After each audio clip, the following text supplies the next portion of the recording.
کراچی میں پچھلے 6 ہفتے کے دوران دہشت گردی کے 6 واقعات پیش آئے اور جو کل کا واقعہ ہے اس میں سابق رکن قومی اسمبلی علی رضا عابدی صاحب کو شہید کر دیا گیا۔ ایک دفعہ پھر پاکستان میں جو سیاسی شخصیات ہیں ان کو ٹارگٹ کرنے کا سلسلہ شروع ہو گیا ہے، اور آپ یہ دیکھیں کہ جو سیاسی جماعتیں ہیں انہوں نے اس کی مذمت تو کی ہے، لیکن ساتھ ہی ساتھ آج بھی آپ نے دیکھا کہ مختلف سیاسی جماعتیں ایک دوسرے پہ الزامات بھی لگانے میں مصروف رہیں۔ تو اس وقت پاکستان میں ایک طرف تو سیاسی شخصیات جو ہیں ان کو دہشت گردوں نے نشانے پہ رکھا ہوا ہے اور پتہ نہیں کون کون نشانے پہ ہے، اور دوسری طرف انہوں نے خود بھی ایک دوسرے کو نشانے پہ رکھا ہوا ہے۔ تو یہ جو پاکستان کی سیاست میں بڑھتی ہوئی کشیدگی اور اب یہ کشیدگی بد زبانی میں تبدیل ہو رہی ہے، اس کی کیا وجہ ہے؟ اور یہ کلچر جو ہے یہ ہماری سیاست کو، ہماری جمہوریت کو مضبوط کرے گا یا کمزور کرے گا؟ اس پہ ہم بات کریں گے۔ ہمارے ساتھ موجود ہیں جناب شفقت محمود صاحب، وفاقی وزیر تعلیم تحریک انصاف کے رہنما، اور جناب احسن اقبال صاحب، سابق وفاقی وزیر اور مسلم لیگ نون کے سینئر رہنما۔ میں نے آج صرف آپ ہی دو لوگوں کو زحمت دی۔ میرا خیال ہے کہ شاید آپ کچھ مناسب انداز میں اختلاف رائے کریں گے، تو ہمیشہ مناسب انداز میں۔ اب تو ہم بھی خوف زدہ ہو گئے ہیں کہ پتہ نہیں کیا ہو جائے ہمارے پروگرام۔ مناسب انداز۔ اچھا، میں چاہوں گا سب سے پہلے ہم ذرا علی رضا عابدی صاحب کا جو معاملہ ہے، اس میں یہ کافی عرصے سے کچھ تحفظات کا بھی اظہار کرتے رہے۔ انہوں نے ہمارے پروگرام میں بھی کراچی آپریشن کے حوالے سے بھی کچھ بات کی تھی، ذرا سنیں انہوں نے کیا کہا تھا۔ کراچی میں بے شمار جگہوں پہ پاکٹس ہیں اس طرح کی جہاں پہ گوٹ ہیں، ان گوٹوں میں بھی لوگ اس طرح کے موجود ہیں جو کالہ دم تنظیموں کے لیے کام کر رہے ہوتے ہیں، اجرتی قاتل ہیں، اور اسی طرح پیسے لے کے ٹارگٹ کلنگ اور باقاعدہ کلنگ وہ کی جاتی ہے۔ لیکن انفارچونیٹلی جو جس طرح آپریشن چلا تھا اس میں زیادہ تر توجہ متحدہ پہ رہی، اور 5,500-6 ہزار ہمارے کارکنان ان کو اریسٹ کر لیا، 125-26 آج تک مسنگ ہیں، 61 ماورائے عدالت قتل ہوئے۔ ہماری یہی آواز تھی اور یہی کہا گیا تھا شروع سے کہ جی اس طرح کی پاکٹ جو کہ کراچی میں ڈیفرنٹ جگہوں پہ بن گئی ہیں، جو کہ آ کے لوگ سیٹل ہوئے ہیں یا پھر ان کے بیچ میں اس طرح کے دہشت گرد آ کے رہنا شروع کر دیے ہیں، ان کو پرچ کرنے کی بہت سخت ضرورت ہے۔ جب تک ایفیکٹو ڈیموکریسی پہ نہیں بلیو کریں گی ہماری بڑی پولیٹیکل پارٹیز، تو پاکستان میں یہی سچویشنز رہیں گی، اسی طرح پارلیمنٹ آئے گی، اسی طرح ٹوٹے گی، اسی طرح جائے گی۔ اچھا شفقت محمود صاحب، یہ پہلی دفعہ کسی سیاستدان کو ٹارگٹ نہیں کیا گیا۔ میں نے ان کا کلپ اس لیے چلایا کہ میں آپ کو بتاؤں کہ وہ کراچی کے حالات سے باخبر تھے، اور یہ جو کہا جاتا ہے کہ وہاں حالات بالکل ٹھیک ہو گئے ہیں، اس سے وہ ایگری نہیں کرتے تھے، اور ابھی بھی جو واقعات ہو رہے ہیں یہ ان کے مرحوم کے جو موقف ہے اس کی تصدیق کر رہے ہیں۔ اس صورتحال میں جب آج ان کا جنازہ بھی تھا تو آج بھی ایک دوسرے پہ الزامات لگ رہے تھے۔ یہ جو صورتحال ہے، کیا آپ سمجھتے ہیں کہ یہ جمہوریت پہ لوگوں کا اعتماد بڑھائے گی؟ دیکھیں حامد، پہلے تو میں علی رضا عابدی صاحب ہمارے کولیگ تھے نیشنل اسمبلی میں، تو مجھے بہت ہی دکھ اور افسوس ہوا، اور بڑے اچھے انسان تھے۔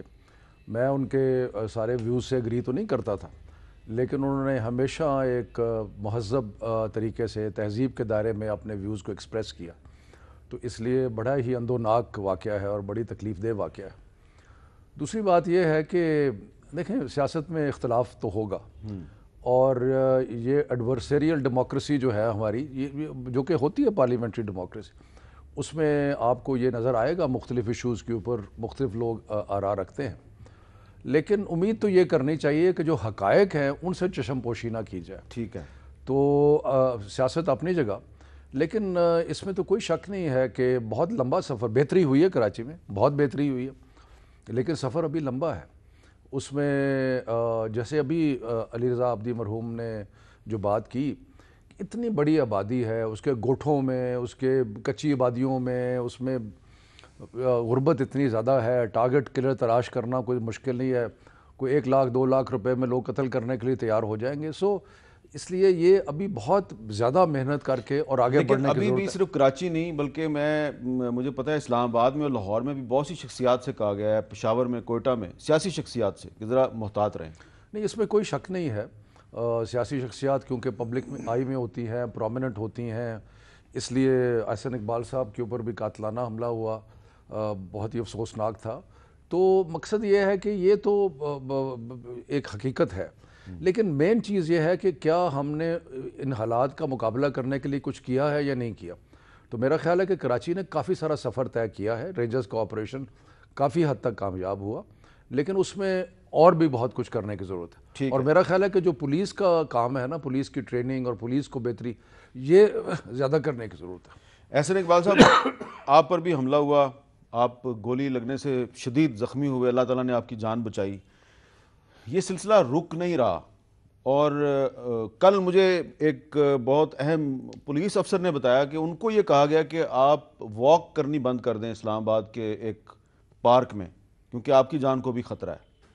تو یہ جو صورتحال ہے, ایک طرف یہ ہے اور دوسری طرف ہم ایک دوسرے کے ساتھ بدزبانی کر رہے ہیں, آپس میں لڑ رہے ہیں. جی حامد, آپ نے بالکل صحیح کہا, اور میں ایز ایکس انٹیریئر منسٹر بھی بہت سارے حقائق جانتا ہوں. اس وجہ سے یہ کہوں گا کہ ہمیں ابھی بھی خطرات کا سامنا ہے. دیکھیے, یہ جو انتہا پسندی ہے, یہ کوئی 2-4 سال کا فنومینا نہیں تھا, یہ کئی عشروں کا فنومینا تھا جس نے بہت گہری جڑیں اس خطے میں اور ہمارے ملک کے اندر بھی بنائیں. ہم نے جو 5 سالوں میں کامیابی حاصل کی, اس کی مثال میں ایسے دوں گا کہ جیسے آپ ایک کینسر کے مریض کے ٹیومرز کو سرجیکل آپریشن سے کاٹ دیتے ہیں, لیکن اس کے بعد ایک کیمو تھراپی کرتے ہیں کہ جس سے پھر آپ ٹریسز کو ختم کرتے ہیں, پھر آپ ایک پریونٹیو سائٹ پہ جاتے ہیں کہ تاکہ دوبارہ اسے اگنے سے روکیں. ہمارے ہاں جو ہم نے نیشنل انٹرنل سیکیورٹی پالیسی 18-23 کی آخری دنوں میں بنائی تھی, اس کا مین فوکس یہ تھا کہ اگرچہ دہشت گردی کو ہم نے کاؤنٹر کر لیا ہے, لیکن جو وائلنٹ ایکسٹریمزم ہے اس کی پاکٹس ہمارے ملک کے اندر موجود ہیں. اس کو کاؤنٹر کرنے کے لیے پوری قوم کو مل کے کام کرنے کی ضرورت ہے. اب یہ اس گورنمنٹ کی اپنی چوائس ہے کہ یہ کس راستے پہ چلتے ہیں. جب ہم 2013 میں آئے, آپ لوگ ابھی بھی کلپس چلاتے ہیں ہمارے کہ جی شہباز صاحب نے زرداری صاحب کے بارے میں یہ کہا, میاں صاحب نے زرداری صاحب کے بارے میں یہ کہا, اور آپ نے 5 سال جو ہے ان کا احتساب نہیں کیا, کچھ نہیں کیا. کیوں نہیں کیا؟ کیوں؟ جب ہم آئے ہم نے دیکھا کہ ملک کے کیا حالات ہیں, دہشت گردی ہے, دوسرے چیلنجز ہیں, تو ہم نے اس بات کو ترجیح دی کہ اگر ہمارے پاس سپلٹ مینڈیٹ تھا, سینٹ سے ہم لیجسلیشن نہیں کر سکتے تھے پیپلز پارٹی کی تعاون کے بغیر, تو ہم نے پرائرٹائز کیا کہ ہمیں ایک قومی جو اتحاد اور یکجہتی کو قائم رکھنا ہے, اور مل کے نیشنل ایکشن پلان جیسے منصوبے, اسی طرح جو قانون سازی ہے اس کو کرنا ہے, اور صوبائی حکومتوں سے تعاون حاصل رکھنا ہے. چونکہ اگر صوبائی حکومتیں تعاون نہیں کریں گی, خیبر پختونخوا میں پی ٹی آئی کی گورنمنٹ تھی, اور آج بھی آپ پرویز خٹک صاحب کو بلا کے پوچھئے کہ کیا ان کے مرتبے میں, ان کے احترام میں, ان کی عزت میں کبھی ہم نے کوئی کمی کی؟ ان کو ریکگنائز کیا. اسی طرح سندھ میں مراد علی شاہ صاحب کو ریکگنائز کیا. ہماری کوشش یہ تھی کہ ہم ایک اتفاق اور اتحاد کے ساتھ ملک کو ان مسائل سے نکالیں, اور بڑی حد تک اس میں کامیاب ہوئے. اب ہم یہ نہیں کہتے کہ ان پہ کوئی امپوز کر رہے, یہ کہیں گے جی یہ اپنے آپ کو بچانے کے لیے کہہ رہے ہیں, بھی آپ چلیں.